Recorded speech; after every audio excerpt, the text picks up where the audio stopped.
Di dalam Al-Quran Al-Karim yang terdiri dari 30 juz, 114 surat, 6236 ayat, bukan 666 ya Pak, 6236 ya, kita hitung 6236 ayat, 74.499 kata, 345 suku kata, bahkan sampai detail ya, suku kata itu dalam Al-Quran bisa dihitung.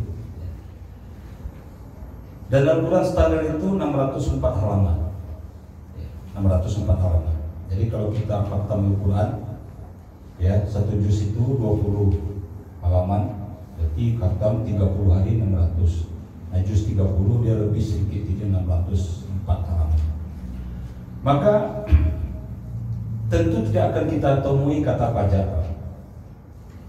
Kata pajak itu P tidak ada dalam konsonan Arab. Huruf P tidak ada. Yang ada huruf B. Umpamanya orang Arab bilang orang Padang, dia bilang badang. Badang. Polisi, dia panggil polis. Tidak ada pol. P-nya tidak ada. Klub sepak bola umpamanya Liverpool, dia bilang Liverpool. Jadi kalau orang mengatakan pajak ada nggak dalam Al-Quran, otomatis kata pajak tidak akan ada, karena dia bukan berasal dari bahasa Arab, dia berasal dari bahasa Jawa. Dalam buku lain dikatakan dalam bahasa Aceh. Ada orang Jawa sini Pak? Aceh itu artinya pungutan secara rutin. Jadi kalau pajak dalam bahasa Arab pasti tidak ketemu. Sama saja Bapak tanya, polisi ada nggak dalam Al-Quran? Nggak akan ada. P tidak ada. Tapi bulis ada. Nah oleh sebab itu pertanyaan ya, pajak dalam Islam tentu bukan persis kata pajaknya, tapi disebut dengan istilah apa pajak dalam Al-Quran. Silakan Pak.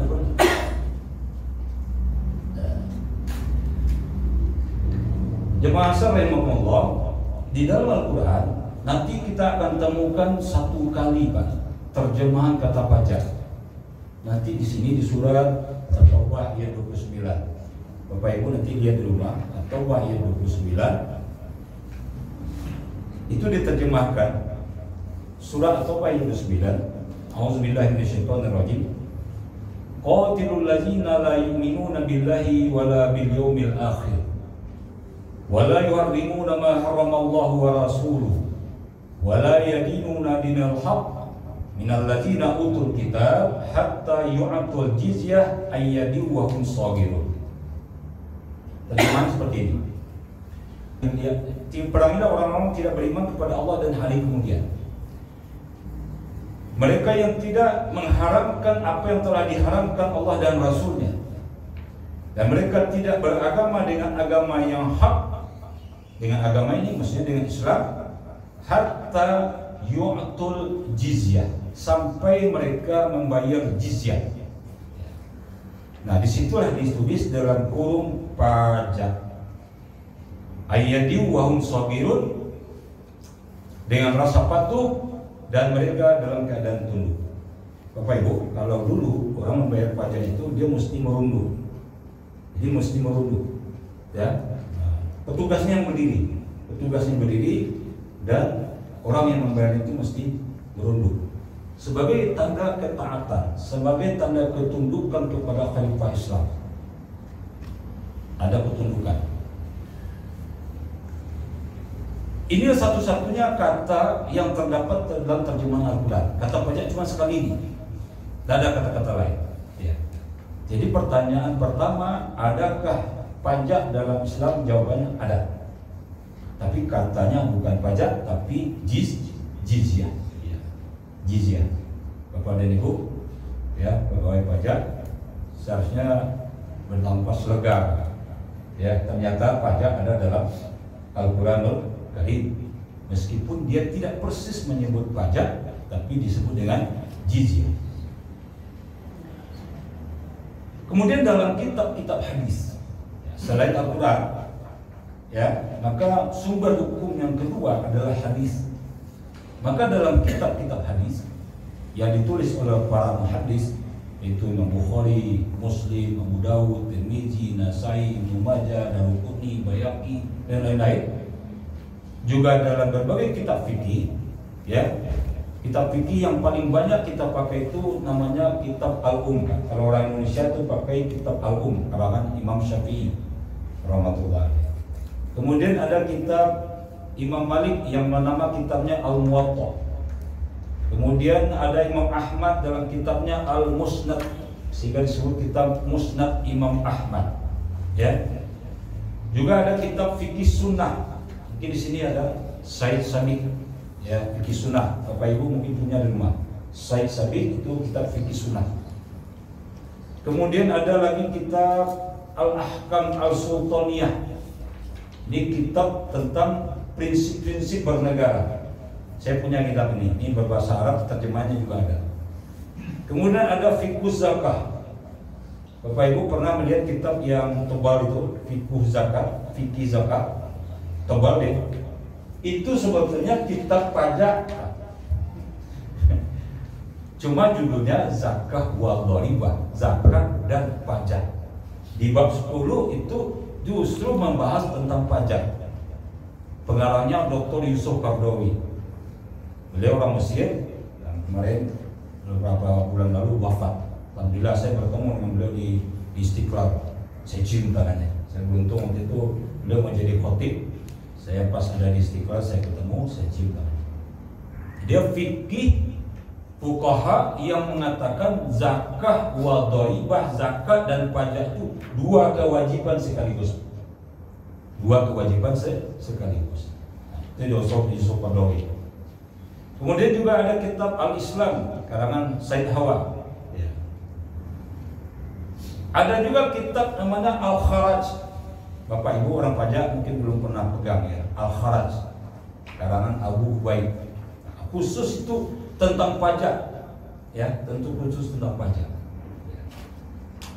Nah, dari berbagai macam kitab hadis ini ada beberapa istilah yang disebut mirip dengan pajak. Pertama namanya jizyah. Jizyah.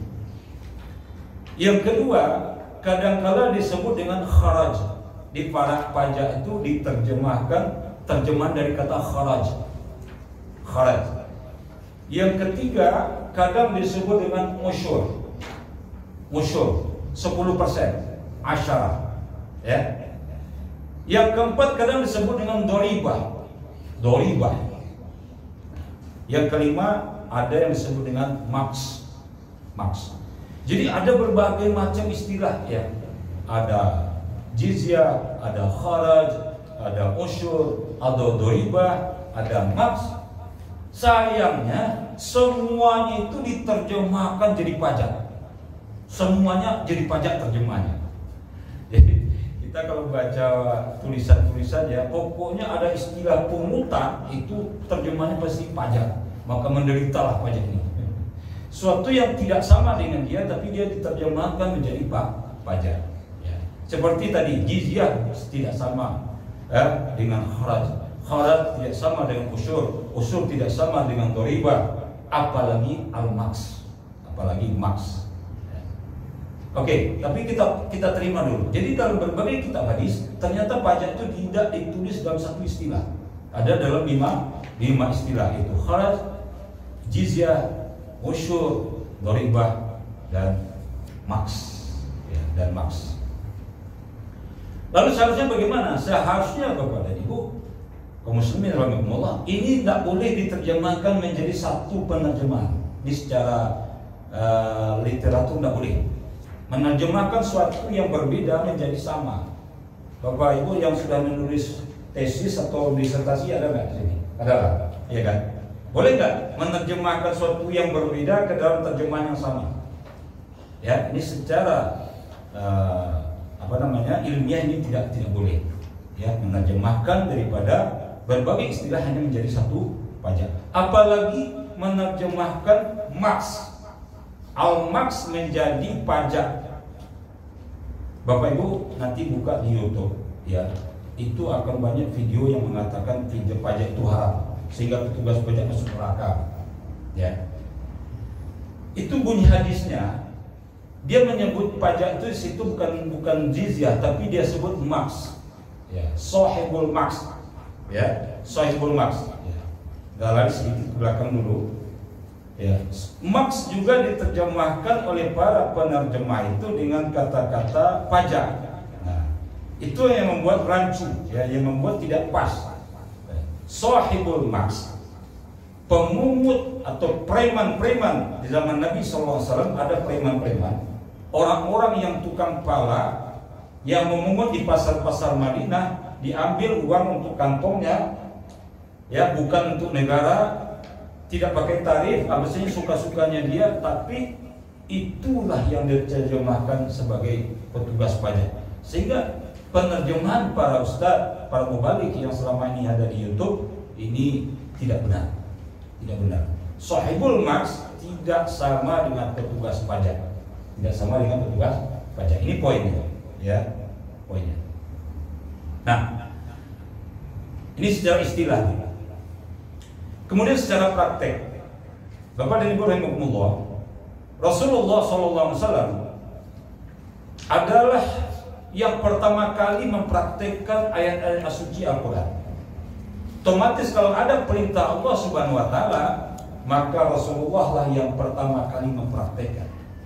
Nah, tadi kita sudah sebut, ya, perintah Allah dalam surat At-Taubah ayat 29, hatta yu'tul jizyah, perangilah orang-orang yang tidak beriman kepada Allah dan hari akhir. Pada prinsipnya kita disuruh pertama memang memerangi Pak orang-orang yang tidak beriman ini. Ya. Tapi sebelum mereka diperangi, mereka wajib didakwahi terlebih dahulu.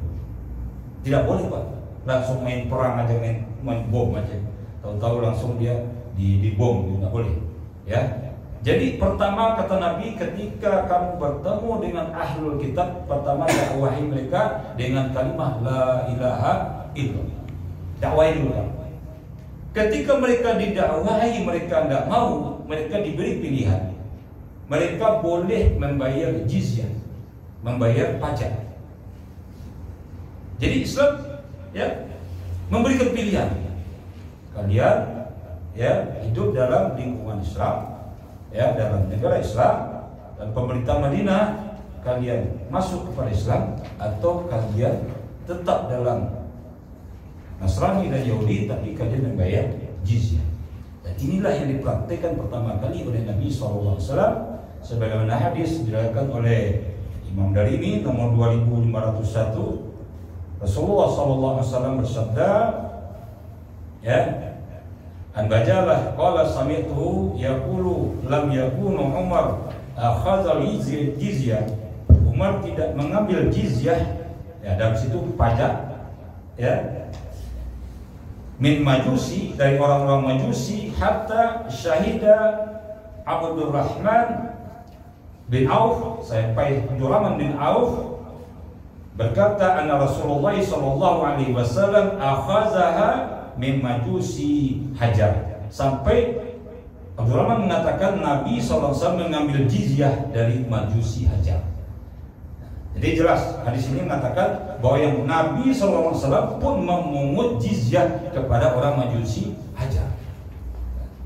Yang pertama, bahwa Nabi bersama Umar sudah memungut jizyah. Artinya memungut, kalau jizyah tadi diterjemahkan pajak, Nabi dan Umar adalah memungut daripada pajak atau jizyah.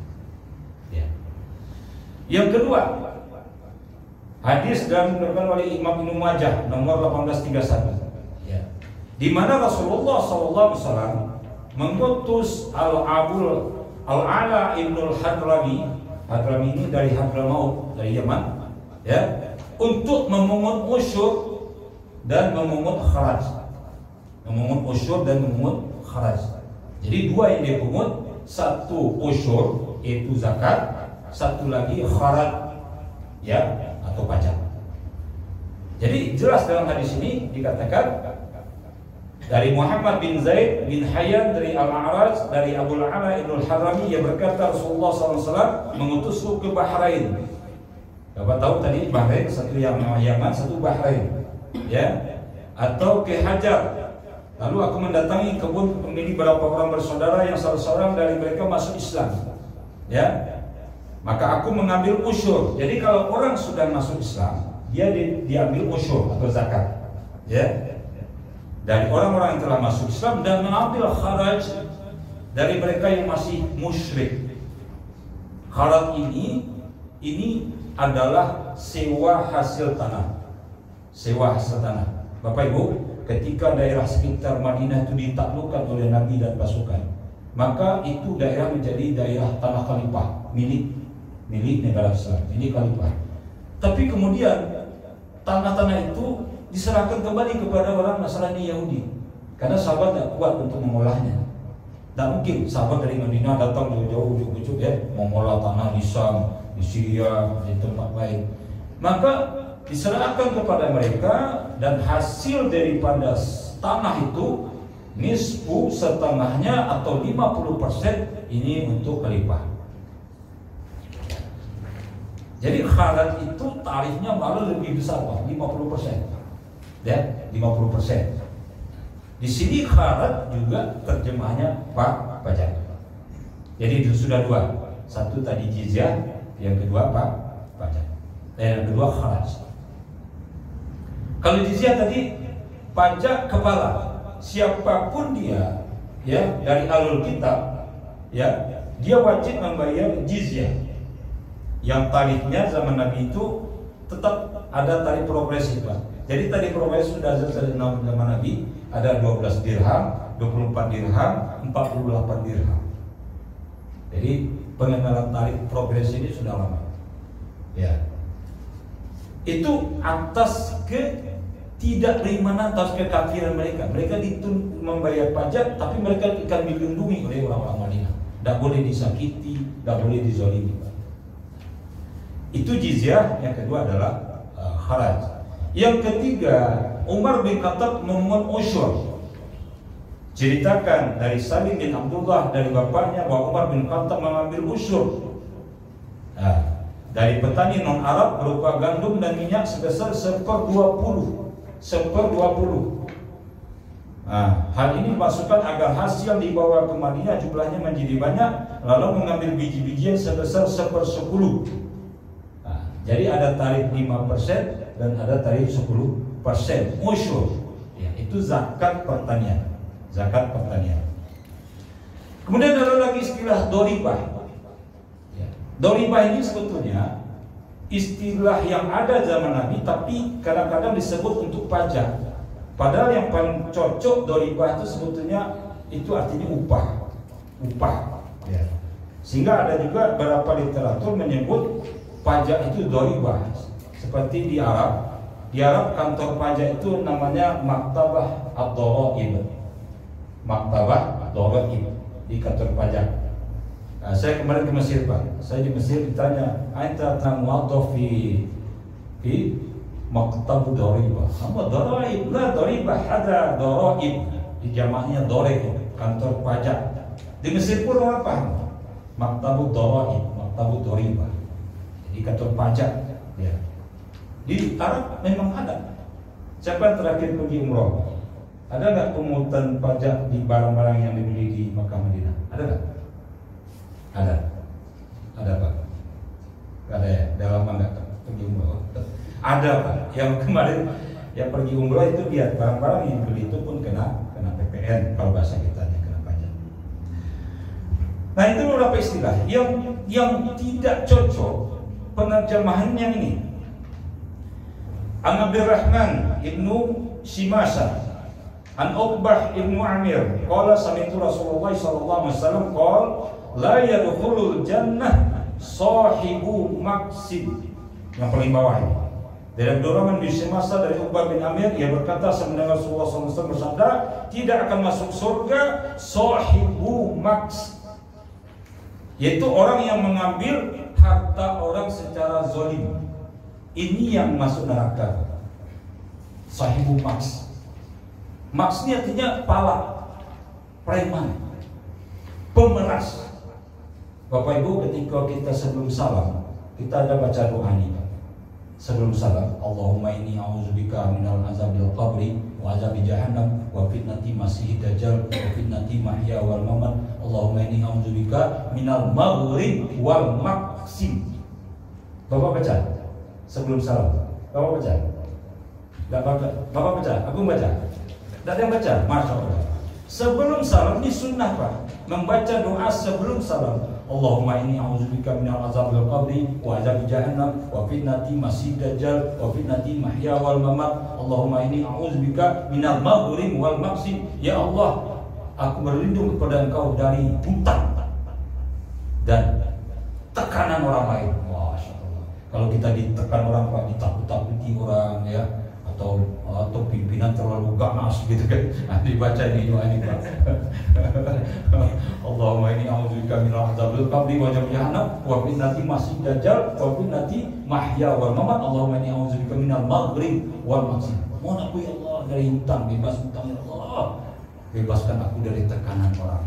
Jadi maksi artinya penekan orang Pak, pemeras.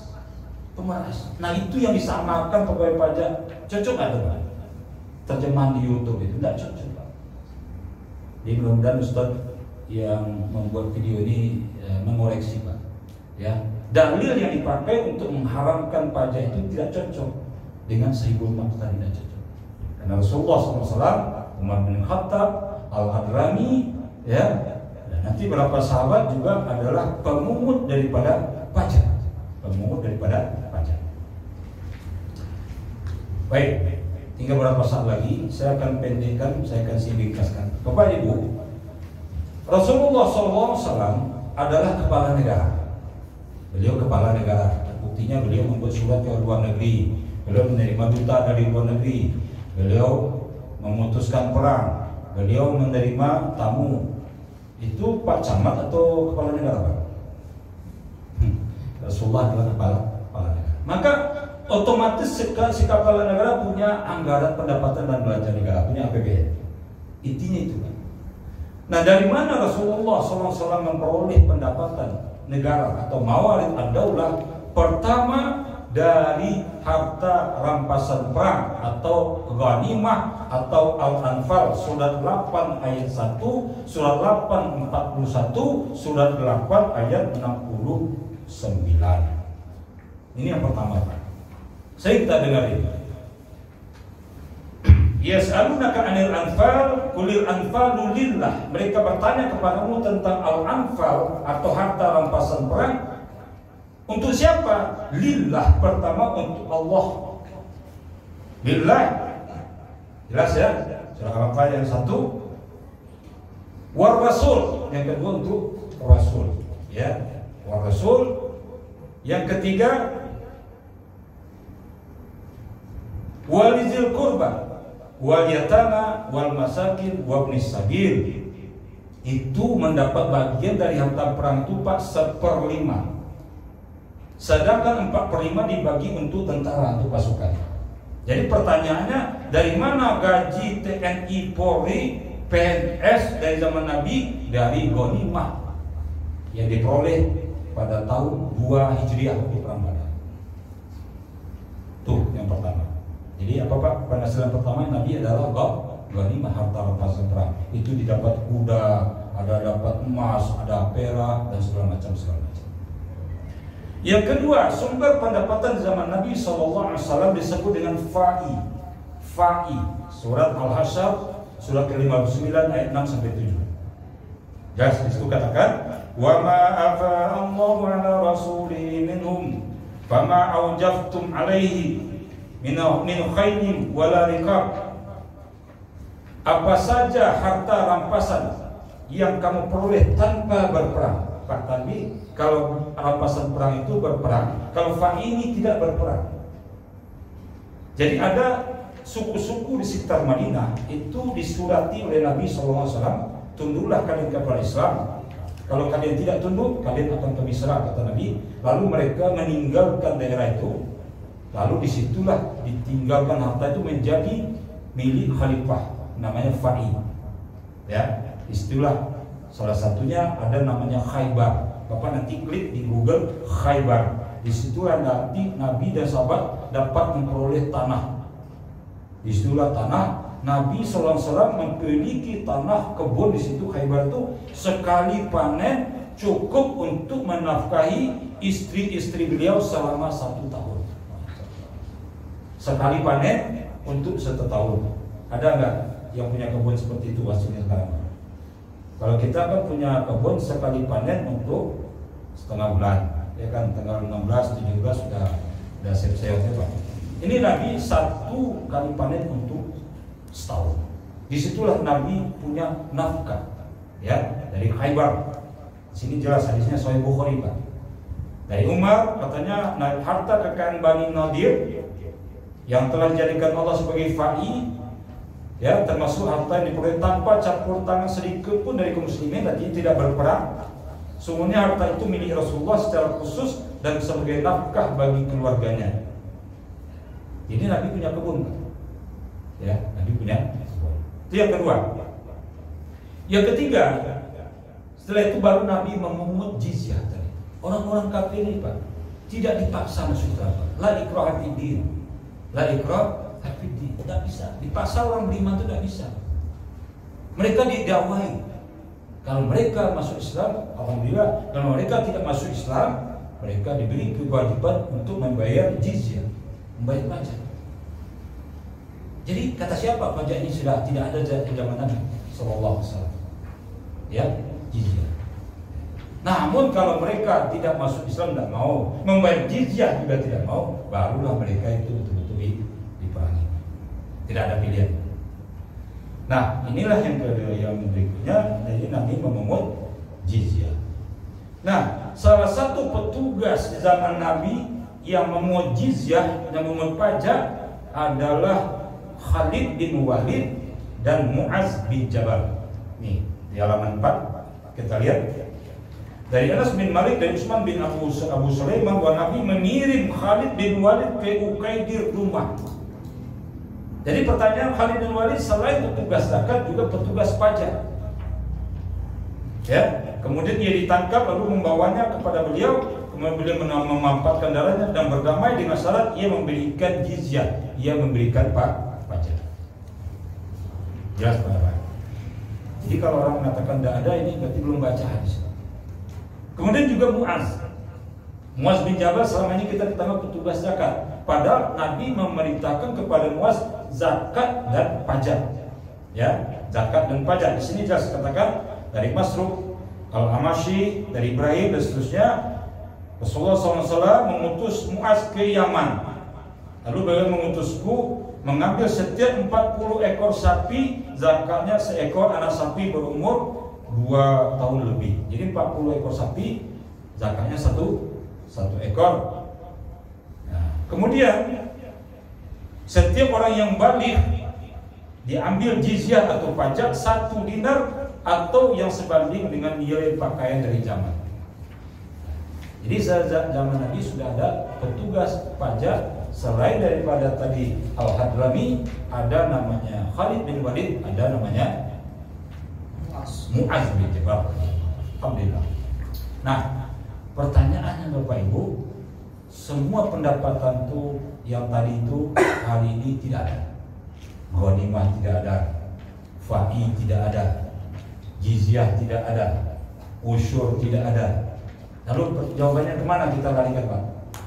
Kemana negara ini harus menumpangkan pendapatan? Orang menjawab zakat. Zakat tidak bisa dijadikan sebagai sumber pendapatan negara untuk membiayai gaji PNS, TNI, Polri, gaji presiden. Tidak boleh dari zakat, karena zakat sudah dikunci oleh Allah Subhanahu Wa Taala, digunakan hanya untuk asnaf yang 8. Innamas shadaqah, dia disebutnya sedekah. Surat At-Taubah ayat 100 ayat 60. Innamas shadaqah lil fuqara. Pertama fakir, otomatis tidak boleh itu PNS. Wal masakin, wal amilina 'alaiha, amil, wal mu'allafati qulubuhum mu'allaf, wal gharim, orang yang berutang, wal riqab, orang yang budak, wa fi sabil, wa fi sabilillah. orang yang sedang dalam perjalanan dan fisabilillah. Tidak satu pun tafsir daripada zakat ini boleh digunakan untuk umum. Tak boleh. Oh, kita butuh jembatan, kita butuh dokter, kita butuh rumah sakit, dibangun pakai zakat boleh, tapi untuk orang miskin. Sedangkan orang kaya haram lewat situ. Rasulullah SAW pernah cucu beliau hampir tertelan korma. Keluarkan kata Nabi. Dia takut itu korma zakat, beliau takut itu korma zakat. Nabi tidak boleh terima zakat, makan zakat, apalagi itu gaji. Sementara ulil amri dan berbagai keperluan ini harus dibiayai. Kalau tidak dibiayai, maka akan timbul kemudaratan. Sedangkan mencegah kemudaratan itu hukumnya wajib. Hukumnya apa? Wajib. Nah, ada kaidah usul fikih di situ dikatakan ma la yatimul wajib illa bihi fa huwal wajib. Apabila kita mengadakan suatu kegiatan yang wajib, sedangkan syarat mengadakan itu juga wajib, maka syaratnya menjadi wajib. Contoh, salat wajib tak? Salat wajib. Berwudu, wajibnya salat, sahnya salat itu berwudu. Maka wudu jadi wajib tak? Wudu menjadi wajib. Sekarang mencegah kemudaratan itu wajib tak? Mencegah namanya kerusuhan, mencegah daripada keributan, keramaian, penyakit menular, wajib tak? Wajib. Dan untuk mengadakannya itu wajib diadakan dana. Maka inilah perlunya ulama beristihad. Karena istihad ini adalah sumber hukum setelah Al-Quran dan hadis. Sebagaimana Nabi SAW berpesan kepada Muaz, ketika Muaz diutus juga ke Yaman, Muaz ditanya oleh Rasulullah, "Ya Muaz, engkau akan diutus ke Yaman, ya kan? Bagaimana engkau memutuskan suatu perkara?" Kata Muaz, "Aku akan menghukumi berdasarkan kitabullah." Kata Nabi, "Kalau tidak ada kitabullah, aku akan memutuskan dengan sunnah Rasulullah, hadis-hadis tadi. Kalau tidak ada dalam sunnah, bagaimana? Aku akan beristihad dengan pendapatku. Aku akan berijtihad." Istihad inilah yang memunculkan pendapatan baru yang bernama pajak atau doribah. Jadi pajak ini dasarnya istihad. Pendapat ulama, karena mengadakan kebutuhan itu wajib, maka ulama atau ulil amri wajib beristihad. Nah, inilah kepada itu muncullah pajak dalam Islam, ya, dalam berbagai masa, ya. Bentuknya macam-macam. Ya. Namun memang saya akui pajak yang hari ini belum seluruhnya cocok dengan saya. Belum seluruhnya cocok. Ada pajak, ada memang betul ada. Tapi cocok, belum cocok. Ya, belum cocok. Tapi jangan katakan tidak ada. Pak polisi ada nggak zaman Nabi? Polisi ada nggak? Masa polisi nggak ada? Hah? Ada. Cocok nggak dengan zaman sekarang? Itu nggak cocok. Mungkin. Nah, tugas kita mencocokkan bagaimana pajak ini yang cocok, yang sesuai dengan syariat. Nah, jadi pelajaran kita hari ini kita potong dulu. Ini ada dalam literatur. Pajak itu jelas ada dalam Al-Quran, ada dalam hadis, dan ada dalam istihad. Hanya saja seandainya ada ketidakcocokan, tugas kita mencocokkan. Banyak yang belum cocok, terutama bunga. Contoh, ya Pak, bunga. Ya, kita dalam Islam mengenal dam. Yang ada itu denda. Kalau orang melanggar hukum, namanya pergi haji, tidak boleh pakai topi, tidak boleh membunuh, tidak boleh wala rafasa, wala fusuka, wala jidal, berbantah-bantahan. Ternyata kita langgar, maka kita membayar dam. Nah, ini barangkali yang belum cocok. Kemudian yang belum cocok, Islam memungut pajak itu dari yang kaya kepada yang miskin. Kata Nabi SAW, tu'khadhu min aghniyaihim wa turaddu ila fuqaraihim. Di pajak itu prinsipnya mengambil dari orang kaya, memindahkan kepada orang miskin. Hadis. Nah, jadi kalau ada hari ini orang kaya yang masih dipungut, masih orang miskin yang terpungut pajak, itu yang belum cocok, Pak. Jadi belum cocoknya kenapa? Karena Nabi melarang pajak itu hanya diambil dari orang kaya. Maka PTKP itu adalah salah satu alat untuk memastikan yang diambil itu hanya orang kaya. Seperti itu prinsip daripada pajak-pajak syariah antara lain, ya. Mengambil hanya dari orang kaya, digunakan untuk orang yang miskin.